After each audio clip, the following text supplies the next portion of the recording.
for me girl. أنا مش بتاعت الكلام ده. أنا كنت طول عمري جامدة.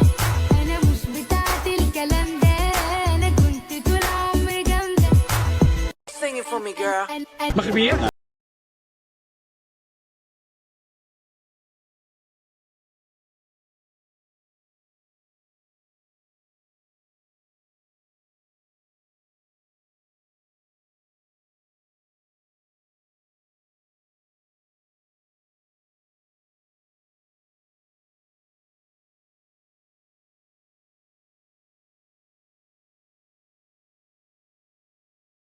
Bonjour tout le monde, on se retrouve aujourd'hui sous un dimanche pluvieux pour ma part pour un sujet de conversation que je souhaite aborder parce que je vois en fait de plus en plus de contenu sur les réseaux sociaux sur cette thématique ou autour de cette thématique. Donc en fait on va traiter plusieurs points ensemble et en fait ça me dérange profondément. Donc aujourd'hui, je vais attraper la veste des femmes maghrébines, voilà. Parce qu'on m'a dit en commentaire que je parlais des autres communautés, etc. Non, non, non, je suis aussi une personne qui sait pointer du doigt aussi mes semblables. Et j'ai un regard extrêmement critique, que ce soit vis-à-vis de moi-même ou vis-à-vis de mes semblables. Donc voilà, c'est pour ça que je dis que j'ai un regard objectif. Parce qu'en fait, j'ai l'impression que les gens, entre eux, se caressent dans le sens du poil et que, voilà, moi, je souhaite apporter un vent de fraîcheur et je vais donner mon avis de façon honnête. Donc, ça fait 1 minute que je parle, j'ai toujours pas dit de quoi j'allais parler. Je vais parler, en fait, de toutes ces femmes maghrébines qui se prennent pour des religias, en fait, des femmes des pays du Golfe, ou alors qui essayent de les copier, ou qui essayent de s'assimiler, donc dans la culture, dans l'esthétique, dans plein de choses, et qui donc dégradent la culture maghrébine de laquelle elles sont originaires. Voilà, je vais parler de ces comportements-là. Honnêtement, hein, c'est quelque chose que j'ai remarqué aussi chez les autres communautés, chez les latinas, qui sont en sang sur les hommes arabes, et sur les Russes aussi, qui sont en sang sur les femmes arabes, sur les hommes arabes, pardon. Et alors, à la différence des femmes maghrébines, elles sont en sang sur les hommes et elles se croient mieux que les femmes arabes. Elles pensent en fait pouvoir concurrencer, entre guillemets, même si la concurrence n'a pas lieu d'être. Mais voilà, elles se comparent. Oui, les hommes arabes nous préfèrent nous, maintenant ils nous épousent nous, etc., etc. Je vais mettre une vidéo tout de suite dans ce sens-là, juste après.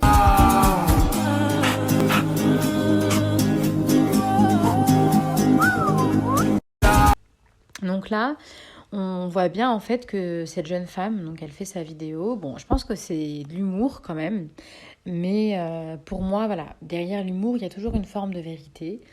Et en fait, voilà, et j'ai montré sa vidéo à elle parce que je suis tombée dessus là hier, mais c'est du contenu que j'ai vu chez d'autres créatrices sur Instagram notamment, mais aussi TikTok.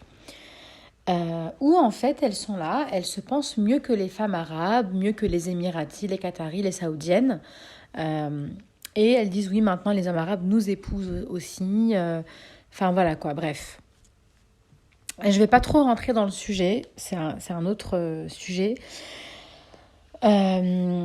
Mais enfin, vraiment, ces hommes saoudiens, qataris, etc., qui vous épousent, sachez qu'ils vous épousent parce que vous êtes pas cher par rapport à leurs femmes.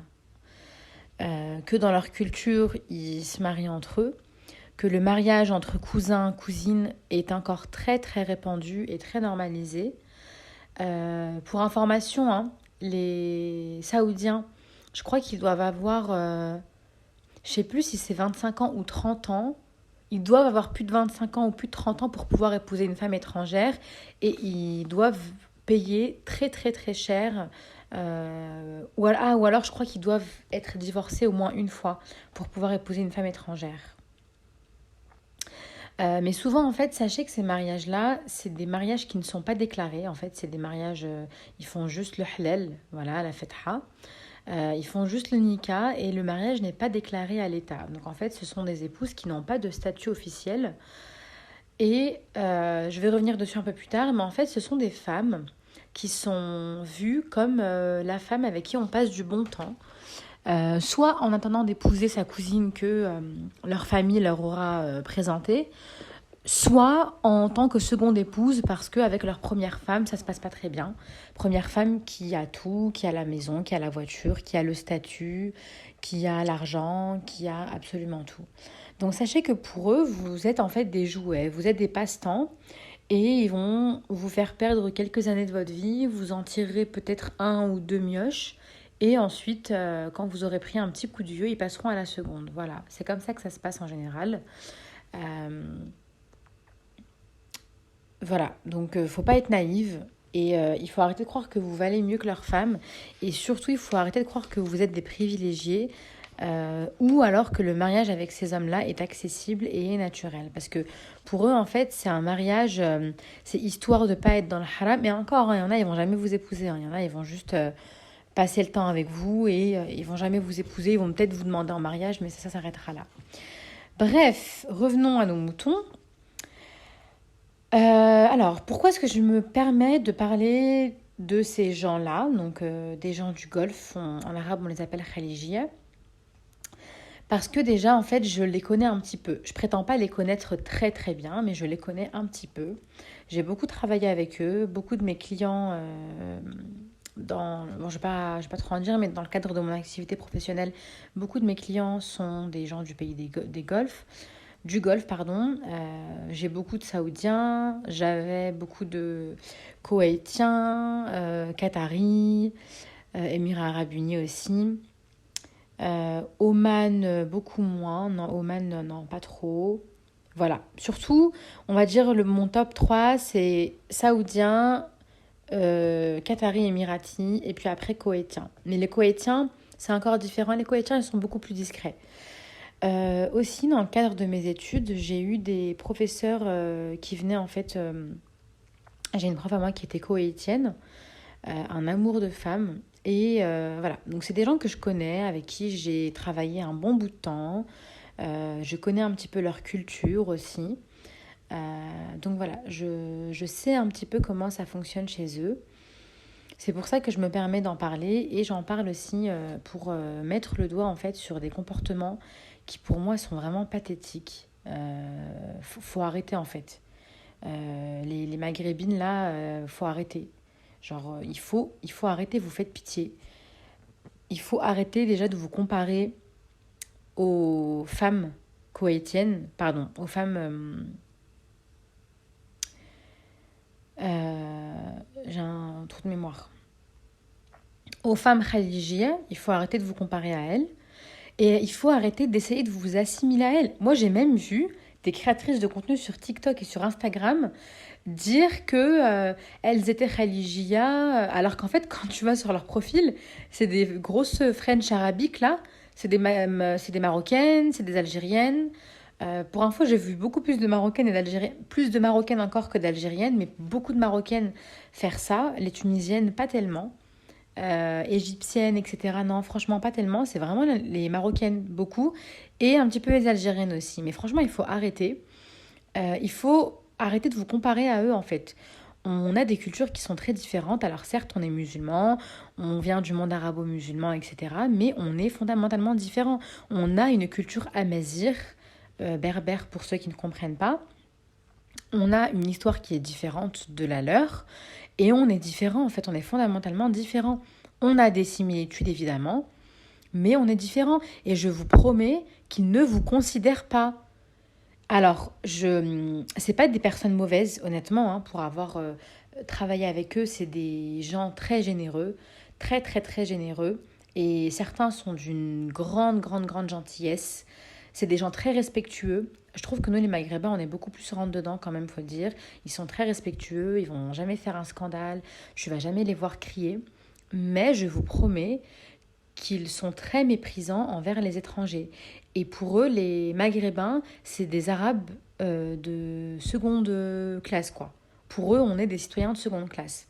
Pour eux, En fait, pour eux, c'est eux les vrais Arabes, surtout les Saoudiens. Encore les Koweïtiens, j'ai pas trop eu cette mentalité-là chez eux, mais les Saoudiens, pour eux, voilà, c'est les descendants du prophète, etc. C'est là-bas que la religion musulmane, l'islam, elle a été créée, enfin, elle a été révélée, pardon. Donc, pour eux, ils ont une légitimité par rapport aux autres, ils se sentent mieux que les autres, très, très souvent. Et c'est pas frontal, hein, c'est pas du tout frontal. C'est très subtil, mais typiquement, c'est dans certaines choses comme... et d'ailleurs, on le voit dans les commentaires, hein, moi je le vois dans les vidéos, il y a une fille qui disait oui, je suis une religia, et il y a plein de vrais religias qui lui ont répondu, qui lui ont dit non, t'es pas une religia, laissez nos tenues tranquilles. J'avais vu une fille qui commercialisait des abayas, elle disait oui, les abayas comme les Émiratis, elle s'est fait allumer dans les commentaires, elle lui disait tout no, this is not our culture, this is not abaya, this is not religious culture, let our culture alone. Donc voilà, ils vous considèrent pas, en tout cas, ou alors ils vous considèrent moins, et ils vous jugent en fait pour tout ça. Donc il n'y a pas de mal pour moi à porter des abayas, peu importe, voilà. C'est vrai que ça vient de leur culture, mais pour moi il n'y a pas de mal. Mais il faut arrêter en fait, il faut arrêter de se prendre pour faire la saoudienne 2.0 là, la saoudienne de Wish là, de Temu, il faut arrêter, vous faites pitié, je vous jure, vous faites pitié. Donc je comprends bien d'où ça vient, ils ont une belle culture, moi-même j'aime leur culture, voilà, j'apprécie, ils ont de très belles musiques, ils ont un art de vivre, voilà. Mais je suis aussi très très fière de mes origines maghrébines, de ma culture, et voilà, pour moi en fait, je peux apprécier la culture de quelqu'un sans forcément m'assimiler à celle-ci, sans essayer de me faire passer pour quelqu'un que je ne suis pas. En fait, on dirait, franchement, vous avez les mêmes comportements que les Gwendolyn de la street, là, qui sont passées pour des maghrébines, qui s'inventent des origines. Ça aussi, on va en parler. Mais je vous promets, c'est la même vibe. Genre, quand on vous voit, c'est c'est la même attitude. Vous faites pitié. Je sais pas si vous vous rendez compte. Il faut arrêter à un moment donné. Donc voilà, donc pour moi, il y a plusieurs raisons pour lesquelles est-ce que les maghrébines font ça, pourquoi certaines maghrébines en tout cas font ça. En fait, déjà pour moi, c'est une recherche d'appât du gain, voilà. C'est des femmes qui sont attirées par le luxe, par la richesse, par le pouvoir, et il faut dire ce qui est, les Saoudiens, les Émiratis, les Qataris, les Koweïtiens, c'est des populations qui sont assez riches. En tout cas, dans l'imaginaire collectif, les gens les considèrent comme riches. Même si, évidemment, ils ne sont pas tous riches, voilà. En tout cas, ceux qui viennent en France, ceux qui viennent en Europe, ceux qui viennent en tant que touristes ici, c'est des gens très, très riches. Les sommes que je les ai vus dépenser, c'est des sommes astronomiques. Là, on ne parle pas de 1000 euros de shopping. Là, on est sur du 50 000, 70 000, 80 000, 100 000, 200 000, 300 000 euros de shopping. Sur un lifestyle très très très très élevé, et en fait je pense que ce qui les attire là-dedans, dans leur culture, c'est pas tant la culture en elle-même, même si ils ont une belle culture, ils ont une belle langue, ils ont de belles tenues, ils ont une belle de l'art qui est appréciable, mais c'est pas tellement ça en fait. C'est l'argent. C'est l'argent, c'est le luxe. Pourquoi? Enfin, moi, c'est comme ça que je vois la chose. Parce qu'en fait, regarde, quand on pense au Yémen, par exemple. Le Yémen, il est très proche de l'Arabie Saoudite. La langue est très proche du saoudien. Les vêtements, voilà, tout ça, c'est très, très proche. Mais personne ne veut être yéméni. Parce que le Yémen, c'est un pays en guerre, c'est un pays pauvre, c'est un pays instable politiquement parlant. Enfin, ça donne pas envie, le Yémen. Pourtant, les Yéménis, eux aussi, sont très, très, très proches des Saoudiens. Mais personne n'en parle. Parce qu'ils sont dans la misère, ils sont pauvres, et eux aussi, ils ont une belle cuisine, ils ont une belle culture, etc. Mais personne n'en parle. Carrément, il y en a, je pense, ils sont même pas au courant que le Yémen, c'est à côté de l'Arabie Saoudite. Donc voilà. Pour moi, c'est purement motivé par l'appât du gain et le désir en fait de s'assimiler à cette culture dans l'espoir de s'en rapprocher et dans l'espoir d'être confondu avec ces gens-là qui sont riches, qui ont du pouvoir, dans l'espoir d'attirer un homme riche saoudien, etc., etc. On a une idéalisation en fait artificielle de la culture. Je suis sûre que ces gens-là, en fait, que ces nanas, elles connaissent même pas leur histoire. Elles connaissent même pas l'histoire de ces pays-là. Elles ne connaissent même pas qui est au pouvoir. Elles ne savent pas qui sont les descendants. Elles ne savent pas que c'est la famille Al Saoud qui est au pouvoir. Elles ne savent pas que c'est la famille Al Thani qui est au pouvoir. Enfin voilà, elles ne connaissent même pas l'histoire. Elles ne savent même pas qui est quoi. Enfin voilà. Pour certaines, elles y sont même jamais allées de leur vie. Donc voilà. Je pense aussi que l'influence de Dubaï joue un grand rôle. Dubaï, c'est à la mode. Bon, c'est très très à la mode. Les influenceurs se cassent tous à Dubaï. Le Qatar est hyper à la mode. Voilà. L'ouverture des réseaux sociaux sur tout cet univers-là, ça l'a rendu plus accessible aussi. Ce qui pour moi n'est pas une bonne chose. Hein. Pour moi, voilà, je pense qu'ils sont en début de déclin. Voilà, ces pays-là. Je pense que là, dans les décennies à venir, ces pays vont commencer à décliner. Parce qu'ils se sont rendus trop accessibles, qu'il y a trop d'étrangers qui viennent dans leur pays. Quand on pense au Qatar, enfin, je ne connais pas le pourcentage de la population étrangère, mais c'est énorme.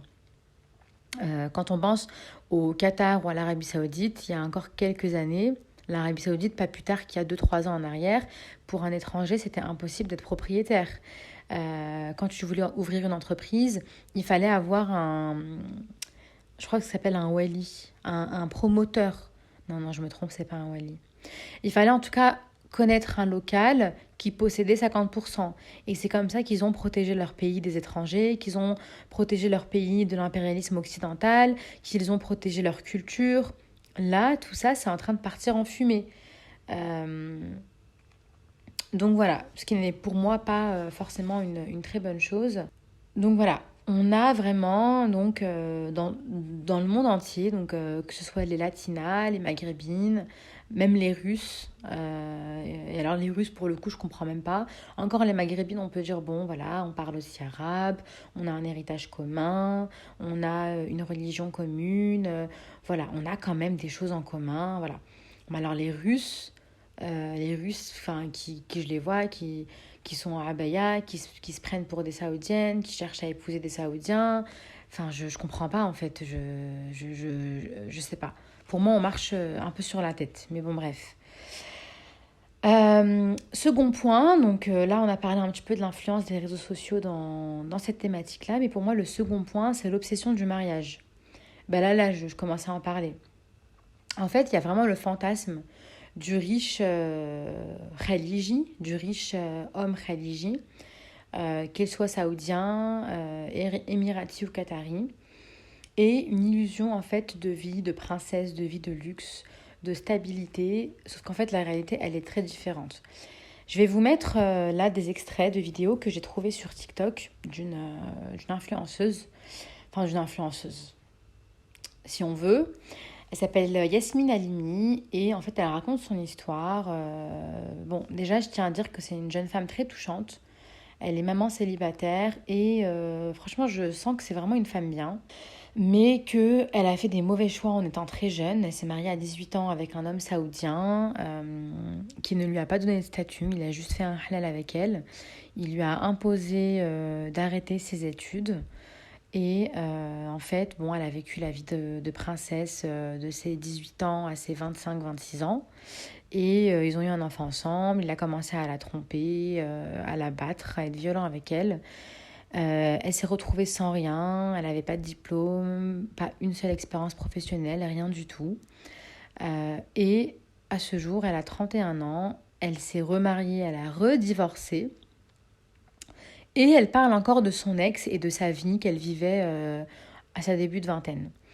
Donc on sent qu'elle a quand même, elle reste très attachée et que la seule raison pour laquelle elle a quitté cet homme, enfin moi, c'est comme ça que je le perçois, c'est pas ce qu'elle a dit mais c'est comme ça que je le perçois, c'est que je pense qu'elle était prête à accepter les tromperies, elle était prête à accepter la violence tant qu'elle vivait dans le luxe, mais de ce que j'ai compris en fait, cet homme a voulu officialiser avec sa nouvelle maîtresse et donc il lui donnait plus rien en fait, il a calculé plus.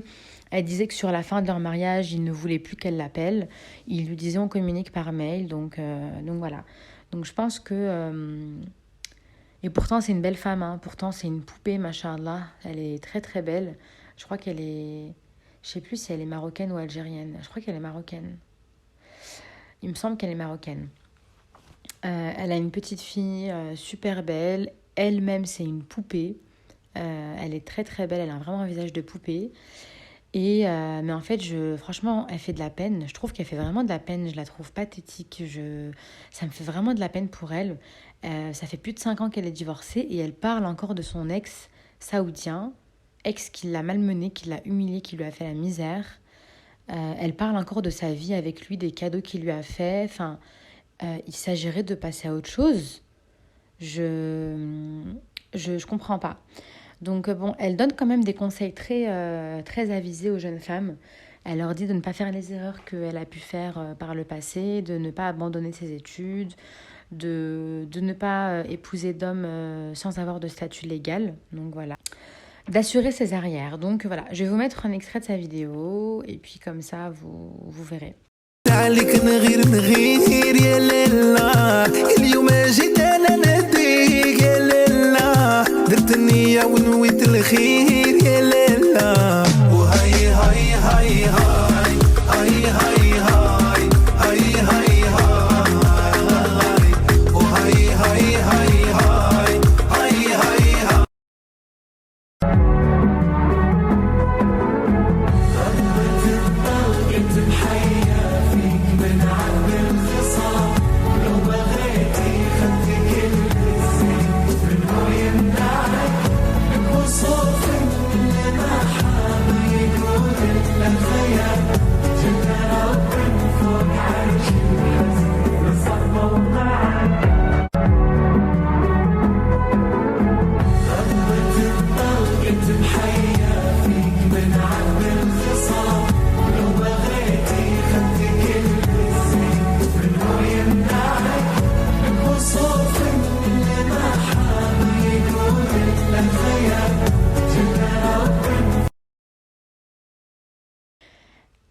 Donc voilà, donc je pense que vous avez pu voir de quoi je parlais. Il y a aussi une autre jeune femme qui était dans une situation similaire, mais je ne retrouve plus son compte. Alors elle, c'est une Russe qui a eu un enfant, qui est tombée enceinte en mariage d'un Arabe et qui l'a abandonné. Bon, elle par contre, je trouve qu'elle est un peu agaçante parce que elle met tout le monde dans le même panier. Elle dit que tous les hommes arabes sont pas dignes de confiance, qu'ils sont mauvais, qu'il faut pas leur faire confiance. Enfin non, si toi t'as été crédule, t'es tombée enceinte en mariage. Enfin, en fait, il faut bien comprendre que ces hommes-là, en fin de compte, c'est des aroubines, comme on dit. C'est des gros... c'est des arabes, quoi. Qu'est-ce que vous voulez que je vous dise? Pour eux, si tu te donnes avant le mariage, enfin voilà, pour eux, t'es pas respectable si tu te donnes avant le mariage. Enfin voilà, ils suivent les préceptes de la religion islamique. Ils ne laisseraient jamais leur sœur ou leur cousine fréquenter des hommes hors mariage. À quoi est-ce que vous vous attendez, les filles? À les fréquenter en mariage, à faire des dates, à vous habiller je ne sais comment devant eux. Vous pensez qu'ils vont vous respecter? Même s'ils vous le disent pas, ils vont pas vous respecter. Dites-vous bien que si ces hommes-là, ils sont en relation avec vous pendant plus d'1 an, 1 an et demi, et que vous n'êtes pas mariés, et là je parle de vrai mariage, hein, je parle pas d'un halal américain là, à Las Vegas, non, je parle d'un véritable mariage avec passage chez le notaire, reconnaissance dans leur pays d'origine, vous avez un statut d'épouse, vous êtes femme, vous n'êtes pas concubine ou deuxième femme ou je ne sais quoi, voilà, ou mariage orfi comme on dit, non, vous êtes une vraie femme, une vraie épouse. C'est reconnu votre mariage devant les autorités françaises, devant les autorités saoudiennes. Il l'a payé, il l'a khalas, il a sorti l'argent pour pouvoir vous épouser devant son pays, parce que ça coûte très cher dans leur pays, que ce soit chez les Émiratis ou chez les Saoudiens. Je crois que c'est 50 000 dollars pour épouser une femme étrangère. Il vous a acheté une maison à votre nom, vous avez un arrangement chez le notaire pour recevoir un virement bancaire tous les mois. Quand vous avez tout ça, oui, ok, vous avez un vrai mariage et vous avez un homme qui vous aime et qui prend soin de vous. Mais ces hommes-là qui vous épousent, ils vous baladent là, ils vous offrent des sacs Chanel, des conneries là, des bijoux chez Van Cleef, mais vous n'avez aucun statut d'épouse, vous n'avez aucun droit, rien du tout. Ils peuvent vous jeter comme des merdes, comme des vieilles chaussettes chez vos parents, à la première dispute, à la première ride, aux premiers cheveux blancs, ils vont vous remplacer par une nénette qui a 10 ans de moins que vous. En fait, il faut arrêter, il ne faut pas être naïf à un moment donné. Dites-vous bien, et là je m'adresse spécifiquement aux Marocaines, aux Algériennes, aux Tunisiennes, aux Égyptiennes, aux Maghrébines de manière générale, qu'il y a une forme de mépris envers nous. Ils nous méprisent. Alors je ne dis pas que tout le monde nous méprise, en tout cas peut-être pas la population qui vit là-bas, etc. Mais la plupart, ils voient les Marocaines comme des nanas... comme des femmes rissa, en fait, comme des meufs pas chères. Vous n'êtes pas chères pour eux. Pour eux, vous n'êtes pas chères. Moi, j'avais vu même une vidéo d'une nana. C'était une Ukrainienne, Miskina. Il y avait une interview. Elle était mariée avec un Émirati. Et le gars, on lui demandait, oui, ta dot, elle était de combien? Ton mehr, elle était de combien? Miskina, elle a eu 1000 dollars de mehr. Alors que chez eux, le minimum, pour une femme qui n'a jamais été mariée, pour un homme de la classe moyenne, voilà, là on ne parle pas des riches, on parle d'un homme de la classe moyenne, le minimum c'est 10 000 dollars par mois. Pardon, 10 000 dollars en mehr, en dot. Et elle, Meskina, il lui a donné 1000 dollars, et elle était là, elle était toute souriante, elle était toute contente comme une hamara, comme une bouffonne. En fait, à un moment, je suis dure, je sais que je suis grave dure dans ce que je dis, mais les filles, moi, je ne vais pas vous encourager dans ces conneries-là. Je vous parle comme une grande sœur. Je vous veux du bien, je vous promets. Je ne vous connais pas, mais à celles qui m'écoutent, je vous promets, je vous veux du bien. Ne soyez pas naïves. Demandez à ces hommes de vous apporter des preuves. N'allez pas les épouser, n'allez pas quitter votre vie en France, votre travail, votre stabilité, votre famille, votre vie pour des paillettes, pour des nuits à l'hôtel, pour un sac à main, pour je ne sais quoi. Je vous promets que le retour à la réalité, il sera violent. Vous n'aurez rien, vous n'aurez pas un sou en poche. Vous serez esseulé, désespéré, traumatisé. Vous aurez des traumatismes dont il vous faudra des années de thérapie pour guérir. Donc voilà. Je ne dis pas que c'est le cas pour tout le monde. Vraiment pas. Je dis juste que je ne connais aucun couple. Ah si, je connais un couple. Je connais une femme. Ouais, mais non, ça marche pas. Parce que c'est elle la Koweïtienne et c'est son mari le Marocain. Non, bah voilà, je connais aucun couple. J'allais dire, je connais aucun couple de ce genre, en fait, maghrébin, pays du Golfe, qui a duré dans le temps. Qui a fêté, je sais pas, 15 ans, 20 ans de mariage, 30 ans. Aucun. En général, la durée de vie de ces mariages, c'est entre 2 et 5 ans. Et à chaque fois, c'est la même rengaine. La nana, elle rentre avec son enfant chez elle, sous le bras.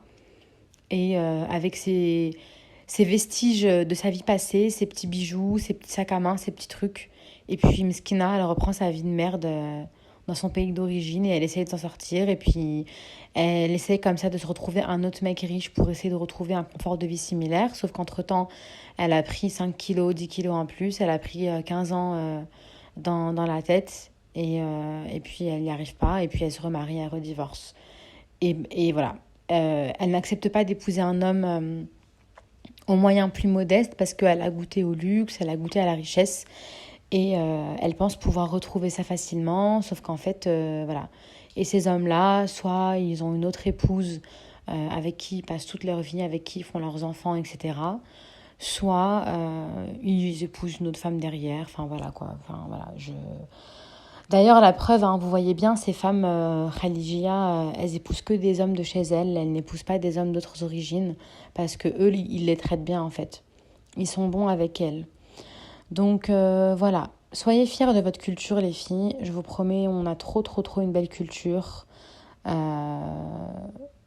On a une histoire incroyable, on a un héritage berbère passionnant, si seulement vous preniez le temps de vous y intéresser. On a de belles coutumes, une très belle gastronomie, on n'a rien à envier à ces gens-là. Et Et si vous rencontrez un homme et que vous avez une vraie histoire d'amour, assurez-vous qu'il est sincère avec vous, qu'il vous protège. Assurez vos arrières. Ne l'épousez pas sans rien. Ne l'épousez que si vous êtes mis d'accord sur une rentrée d'argent tous les mois à votre nom chez le notaire, qu'il vous a acheté un bien immobilier, qu'il vous a donné minimum 10 000 euros de dot, parce qu'ils en ont les moyens, voilà. Et chez eux, c'est la normale, qui vous a acheté énormément d'or. N'ayez pas d'enfants avec eux facilement comme ça. Attendez d'être marié pendant 1 an, 2 ans. Ayez un vrai mariage reconnu devant la justice française. Mariez-vous en France. Faites des contrats chez le notaire. Bref, protégez-vous. Parce que au moins, si entre vous, ça se termine mal, eh ben, vous ne serez pas sans rien en fait. Vous aurez de quoi rebondir, de quoi reprendre votre vie tranquillement. Et puis voilà quoi, tout simplement. Faites attention à vous mes chéris. Et puis on se retrouve très bientôt pour un autre sujet. Voilà, voilà.